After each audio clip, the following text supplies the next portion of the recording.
hello there. Come on in, guys. Right, so let me just explain to you what we're going to do. So I'll take you around, give you a tour of the property, let you know what the plan is. Also, hopefully hear from you guys. Let me know if have we got the right things happening.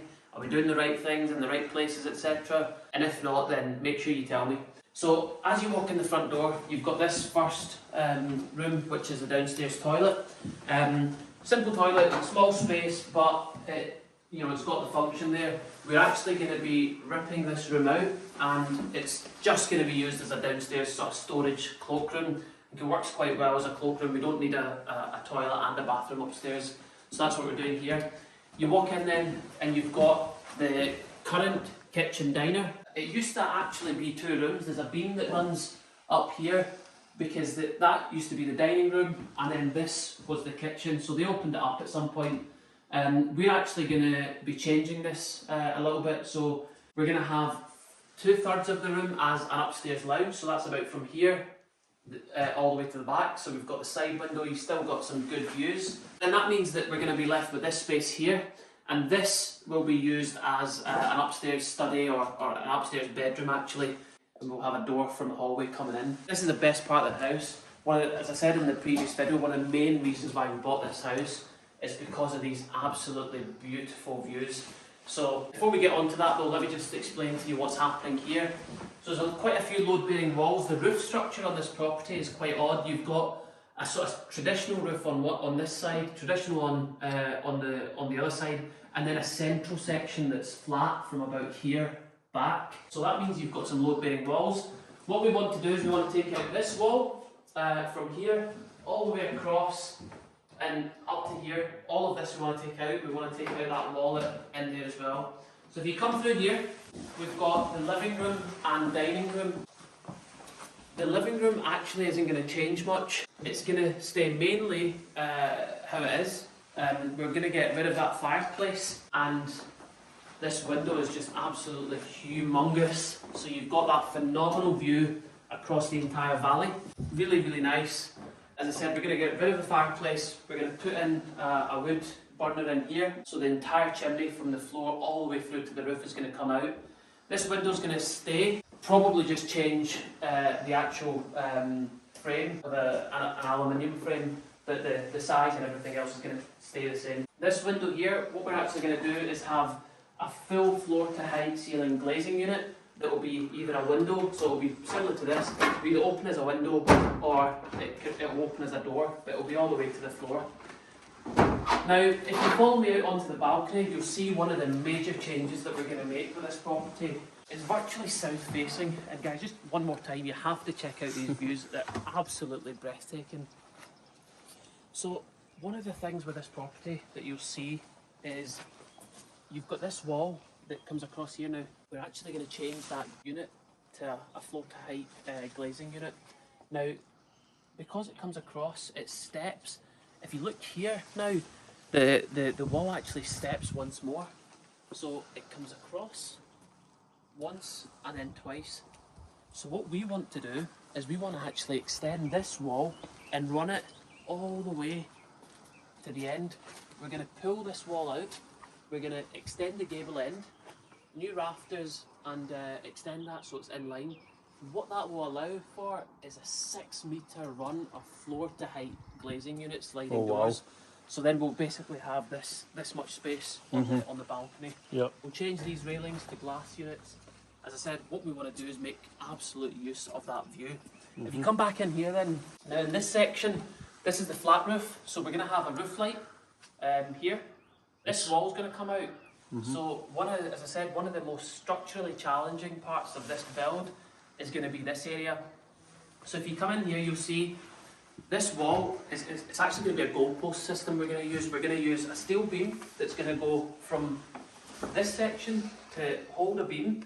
It's going to hold that beam all the way to the end. It's going to have a welded plate so that we can then put another beam from there all the way to there. Another beam from there to this wall. Basically, there's going to be about 7 beams just in this small area because we've got so many roof structures to play with. Yep. Not ideal, but we're going to work with the structural engineer to come up with a design that's going to look epic. So as I said, that wall's going to come out. That room there is the current bedroom. We're going to change that to the kitchen. Once we take that wall out, we're going to change this into the kitchen. So we'll have kitchen units here, an island, and then this is all going to be opened up. We'll have a dining table in the middle, and the far end will be the living room. Obviously this wall is going to push out a little bit by about 1.2 metres, and we'll put a couple of Velux windows in to let even more light in. So if you come round here, the family bathroom sits here. And guys, this is a real sticking point for us. We've not quite been sure what we want to do. We don't really want a bathtub upstairs because for one bedroom or normal family use, do we need a bathtub? Probably not. So make sure you guys tell me what we should do with this room. It's about 2 metre by 2 metre, and you can see it's a standard sort of 3-piece suite.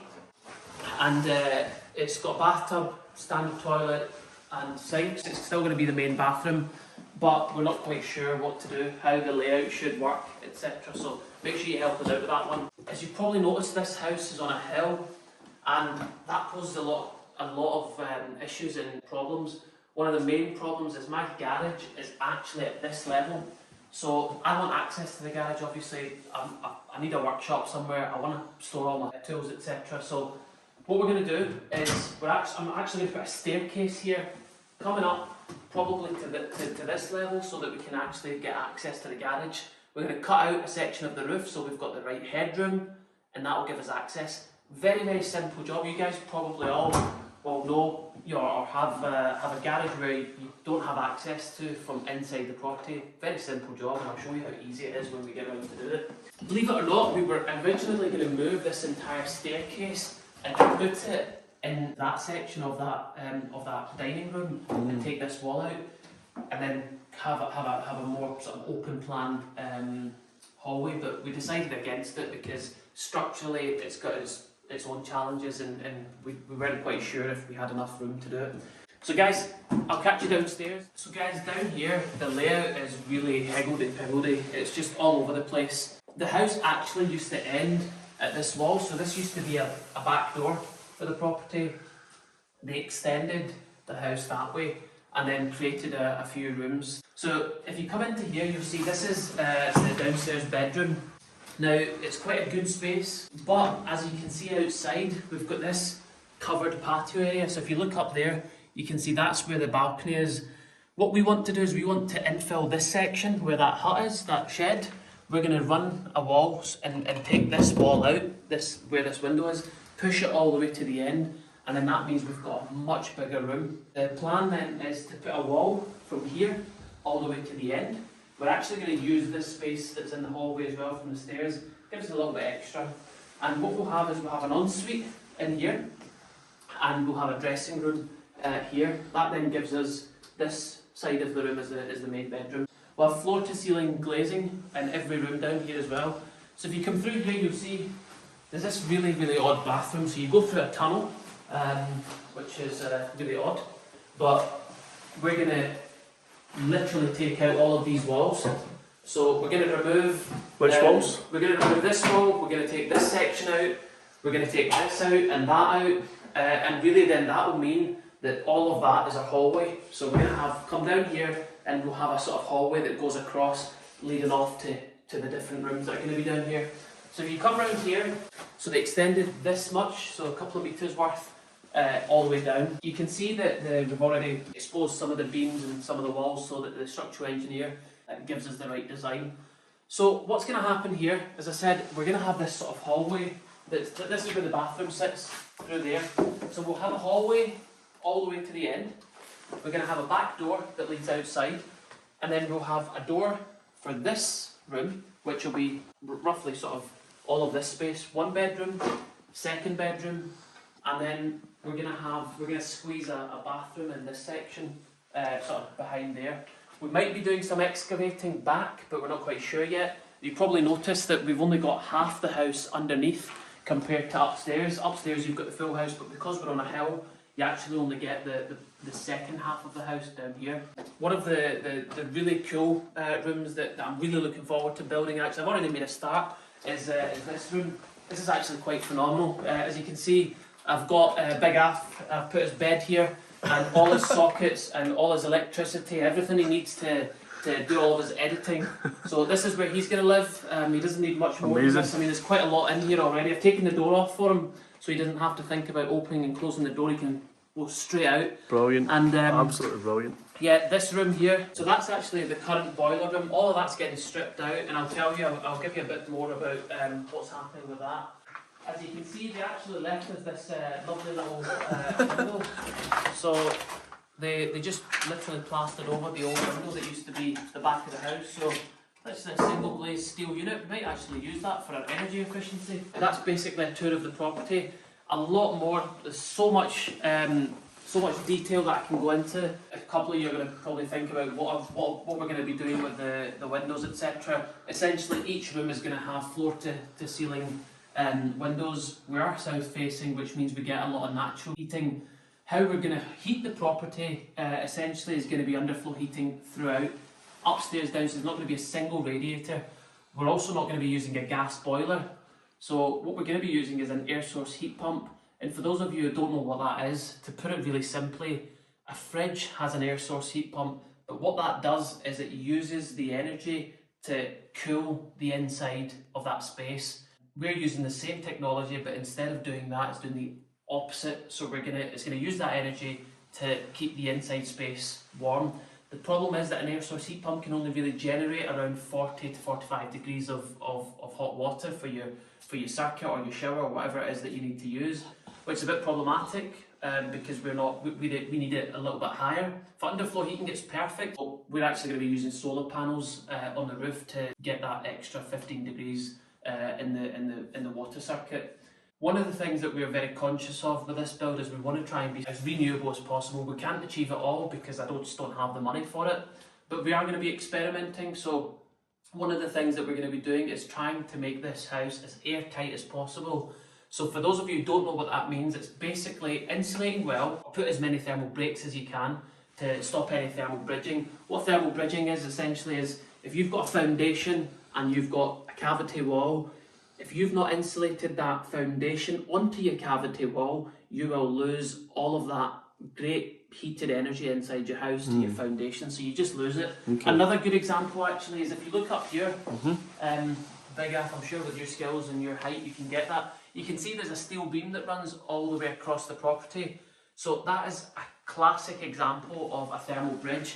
Now if we heat this room up, the fastest way it's going to escape is actually just by contacting that steel, and we lose the heat to the outside unless that's well insulated. So we've got some ideas and we're working with some companies that are going to help us achieve that. But obviously with an airtight property that poses its own problems. What airtightness means essentially is very, very little of your internal air is being circulated or thrown out. That poses a problem because you end up with mold, damp, health issues. So how we're going to overcome that is we're going to install a mechanical ventilation heat recovery system, and basically what that's going to be doing is pulling in the fresh air from outside, using all the stale air, the hot air from inside, putting it through a heat exchanger, warming up the hot air and bringing it in, keeping the inside air fresh, clean all the time. I suffer quite bad from allergies. I've got a lot of dust allergies, etc., pollen, you name it, I've probably got it. My wife's got quite bad asthma, and with this, hopefully, we're gonna eradicate that, or certainly we'll be able to reduce that.